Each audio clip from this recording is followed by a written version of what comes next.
kita akan membahas tentang topik hukuman mati di Indonesia. Hukuman mati sering terjadi di Indonesia. Biasanya hukuman ini diberlakukan kepada narapidana yang melakukan kesalahan-kesalahan yang sangat berat. Tapi di balik itu, hukuman ini memiliki pro dan kontranya tersendiri. Di sisi pro, pemerintah memberlakukan hukuman ini untuk memberikan efek jera bagi para pelaku kejahatan. Namun di sisi kontra, hukuman ini melanggar Undang-Undang 1945, yaitu 338 KUHP. Barang siapa yang dengan sengaja merampas nyawa orang lain diancam karena pembunuhan penjara paling lama 15 tahun. Menurut Genoveva, hukuman mati juga melanggar prinsip dan nilai HAM, bukan karena hak hidup, tetapi juga merenggut hak-hak asasi lain, seperti hak untuk tidak menjadi subjek penyiksaan, perlakuan kejam dan tidak manusiawi. Saran saya, hukuman ini seharusnya diberlakukan kepada kasus-kasus yang berat seperti kasus pemerkosaan Angelin pada tahun 2015 atau 2016-an. Lalu kasus pembunuhan Ade Sarah di tahun 2014, pembunuhan Munir Said Talib di 2004, dan kasus pemerkosaan Sungkuning tahun 1970. Kasus-kasus di atas ada yang masih menerapkan hukuman yang ringan kepada pelaku, bahkan tidak diberlakukannya hukum kepada pelaku sama sekali. Saya harap hukuman ini diterapkan secara adil dan bijak di Indonesia. Contoh kasus lainnya yaitu Rahim Akbaje Salami karena kasus penyelundupan heroin sebanyak 5 kg pada 2015. Akhir kata saya ucapkan terima kasih. Perkenalkan, nama saya Jacqueline. Kali ini saya akan menanggapi mengenai COVID-19. Seperti yang kita ketahui, dari tahun 2019 munculnya COVID-19 di Wuhan atau di Cina. Dan pada tahun 2020 munculnya COVID-19 di Indonesia, terutama di Jakarta.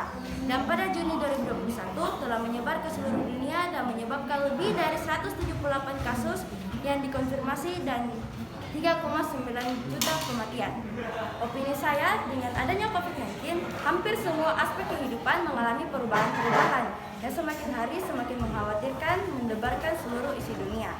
Dunia perekonomian semakin lemah, hubungan sosial pun semakin menurun yang menyebabkan kurangnya interaksi dan kepedulian terhadap sesama. Semuanya telah merasakan dampak dari virus COVID-19 ini, terutama pada dunia pendidikan. Pembelajaran daring atau online merupakan sistem pembelajaran tanpa tatap muka secara langsung antara guru dan siswa, tapi pembelajarannya dilakukan melalui jaringan internet. Hal itu merupakan tantangan besar bagi seorang guru karena dalam kondisi seperti ini, guru pun dituntut untuk bisa mengelola, mendesain media pembelajaran atau media online untuk mencegah atau mengantisipasi kebosanan siswa. Bukan hanya itu saja, dalam penerapan belajar online ini, tidak sedikit siswa yang mengalami kesulitan belajar yang dipicu oleh beberapa faktor. Salah satunya, masalah utama yang dialami siswa adalah jaringan yang tidak memadai. Salah satu penyebab atau alasan lonjakan kasus COVID-19 di Indonesia adalah penurunan protokol kesehatan. Kemudian faktor lainnya lagi adalah vaksinasi booster di Indonesia yang masih belum banyak dilakukan secara masif, terutama pada kelompok masyarakat yang rentan seperti contohnya lansia atau anak-anak. Saran saya yaitu untuk menghindari bertemu dengan orang yang sedang menderita atau bertemu dengan orang yang menderita COVID-19, memakai masker ketika ingin berpergian dan sering mencuci tangan. Sekian tanggapan dari saya mengenai COVID-19. Terima kasih. Perkenalkan, nama saya Joshua. Saya akan menanggapi tentang hukuman mati Indonesia perlu atau tidak. Seperti yang kita ketahui bahwa hukuman mati Indonesia sangat lemah. Rata-rata masyarakat kita tidak menyetujui hukuman ini dan beberapa juga orang setuju. Kita dapat melihat contoh dari Sambo. Sambo adalah seorang polisi Indonesia berpangkat irjen. Ia adalah seorang pembunuh yang kejam. Ia bahkan rela membunuh ajudannya sendiri. Bukan hanya Sambo yang terlibat, tapi banyak. Ia memerintahkan anak buahnya untuk menembak, memukul Yosua, ajudan Sambo yang dibunuh. Isu-isu yang tersebar katanya Sambo membunuh Yosua karena katanya sih Yosua ini memperkosa istri dari Sambo, tapi nyatanya tidak. Yosua tidak melakukan hal keji itu. Nah, opini dari saya di atas ini menunjukkan bahwa hukuman mati itu perlu atau harus, karena menurut saya nyawa ganti nyawa, gigi ganti gigi. Sambo ini harus dihukum mati karena itu sebanding dan dari apa yang dialami almarhum Yosua. Sebenarnya itu belum sebanding sih, karena bisa kita lihat orang tua dari almarhum Yosua sangat terpukul, apalagi mereka yang merawat anaknya ini dari kecil hingga besar, dan anaknya dibunuh secara keji. Itu sih menurut saya belum sebanding. Sekian dari opini saya, makasih. Tanggapan saya tentang hari ini mengenal COVID-19. COVID-19 berawal dari munculnya suatu wabah penyakit yang menyebabkan oleh virus, yaitu virus corona yang akrab disebut COVID-19. Hampir semua aspek kehidupan mengalami perubahan-perubahan yang semakin hari semakin mengkhawatirkan, menebarkan seluruh isi dunia. Dunia perekonomian semakin lemah, hubungan sosial semakin menurun yang menyebabkan kurangnya interaksi dan kepedulian terhadap sesama. Semuanya telah merasakan dampak dari virus COVID-19 ini, terutama pada dunia pendidikan. Kita harus siap menghadapi perubahan ini karena cepat atau lambat pendidikan akan mengalami perubahan drastis akibat pandemi COVID-19. Kedua, kurangnya interaksi fisik antara guru dan siswa karena dalam pembelajaran online, siswa hanya diberikan tugas melalui via WhatsApp. Kebanyakan siswa kesulitan dalam mengerjakan tugas dikarenakan tidak ada penjelasan awal dari guru tentang tugas yang dibebankan tersebut. Peserta didik hanya dituntut untuk mengerjakan tanpa mendapatkan penjelasan terlebih dahulu. Akibatnya banyak siswa yang mengeluh dan tidak bersemangat lagi dalam mengerjakan tugas. Alasan saya, di balik kesedihan seluruh belahan di dunia ini, kita harus mampu mengambil hikmah dari pandemi COVID-19 ini. Pandemi COVID-19 ini mungkin saja datang sebagai ujian untuk kita semua. Terima kasih.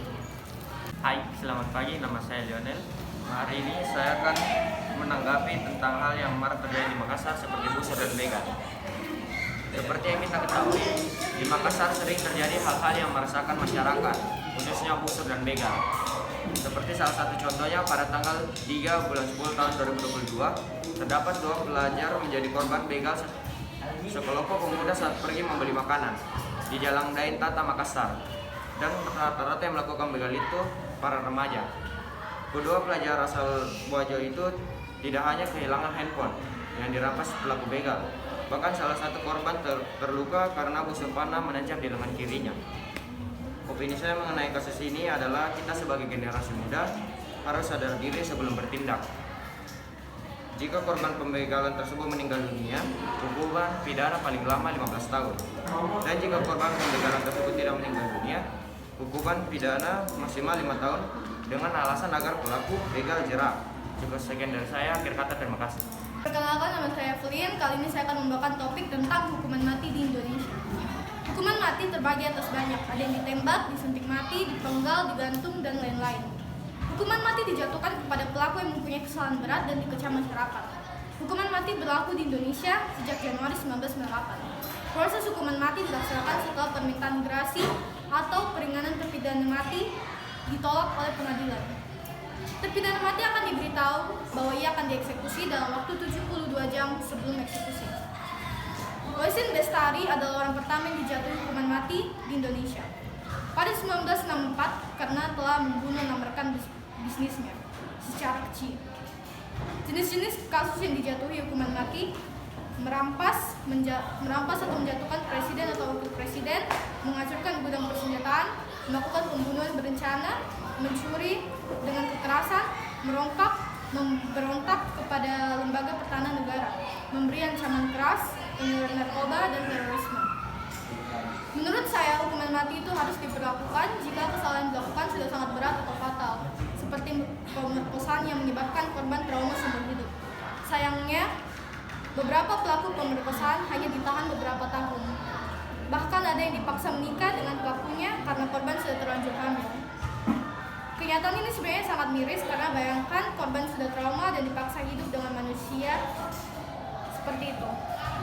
Hukuman mati kadang dijatuhkan setelah masyarakat yang meminta-minta untuk pelaku dijatuhkan hukuman mati. Seperti kasus di luar negeri saat seorang pria berkulit hitam dipaksa untuk mengaku menjadi pelaku dan akhirnya disetrum sampai mati. Hukuman mati memang harus diberlakukan, tapi harus adil dan berunsing kepada siapapun, agar tidak ada nyawa yang melayang dengan salah. Sekian dari saya. Selamat pagi, nama saya Rifan yang sekali lagi Langi.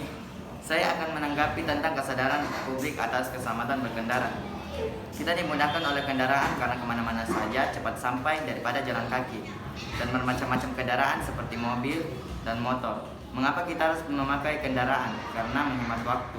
Tapi faktanya kita harus memiliki KTP atau SIM supaya kita dihindari kecelakaan, dan kita harus memperhatikan sekitar agar terhindar dari kecelakaan. Tapi kita juga memakai helm sebelum berkendaraan. Ini tanggapan saya, terima kasih. Perkenalkan, saya Jovanka. Kali ini saya akan menanggapi hal yang marak terjadi di Makassar, khususnya aksi busur.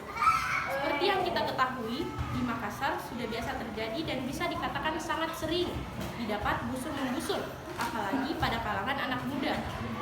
Biasanya, aksi pembusuran dilakukan oleh geng motor, begal maupun tawuran. Menurut saya, aksi pembusuran sangat berbahaya, apalagi di tempat umum yang dapat membahayakan pengguna jalan yang lain. Karena saat melakukan aksinya, busur bisa saja meleset dan mengenai pengguna jalan yang lain, sehingga membuat masyarakat tidak merasa aman. Juga model pada busur berbeda-beda, jadi sangat berbahaya jika tertancap di dalam tubuh.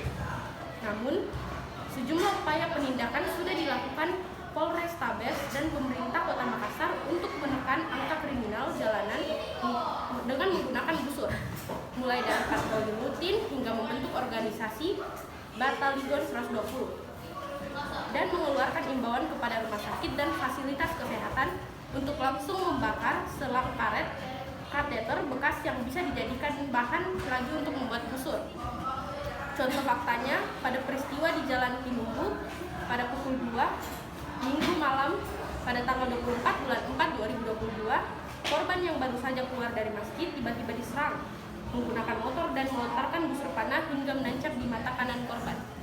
Sekian, terima kasih. Justin, kali ini saya akan menjelaskan pengertian COVID-19. COVID-19 adalah penyakit menular yang disebabkan oleh SARS-CoV-2. Opini, bisa tinggal di rumah dan sekolah online. Argumen, COVID-19 terjadi di Wuhan, China. Fakta, ternyata COVID dibuat karena orang makan kelelawar. Kenalkan, nama saya Jitina Bilal Alfan. Saya menceritakan COVID-19. Pada saat ini dunia sedang mengalami masalah besar berawal dari munculnya suatu wabah penyakit yang disebabkan oleh virus, yaitu virus corona yang akrab disebut COVID-19. Hampir semua aspek kehidupan mengalami perubahan-perubahan yang semakin mengkhawatirkan menerapkan seluruh isi dunia. Dunia perekonomian semakin lemah, hubungan sosial semakin menurun, yang menyebabkan kurangnya interaksi dan kepedulian terhadap sesama.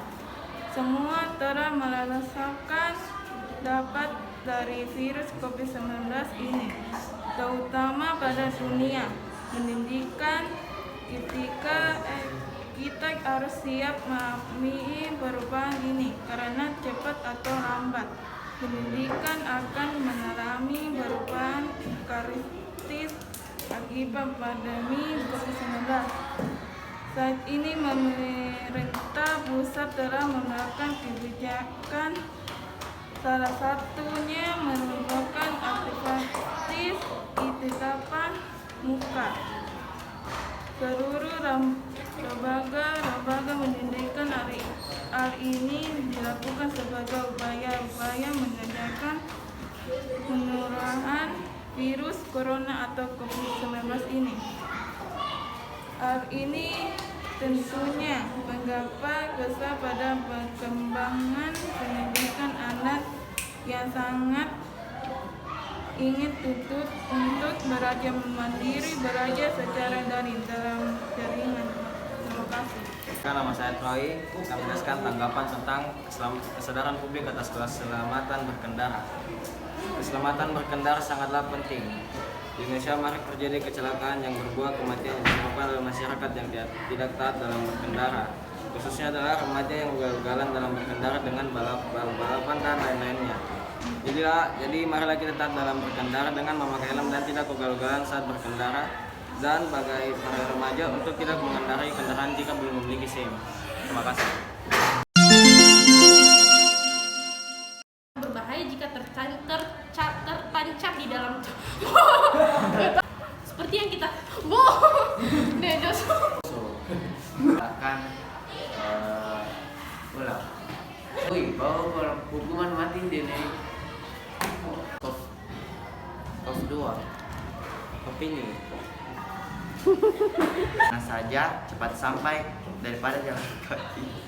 Gitu. Terima kasih. Oh, terpidana mati? Salah. Publik atas keselamatan Indonesia. Hukuman mati terbagi atas banyak. Ada yang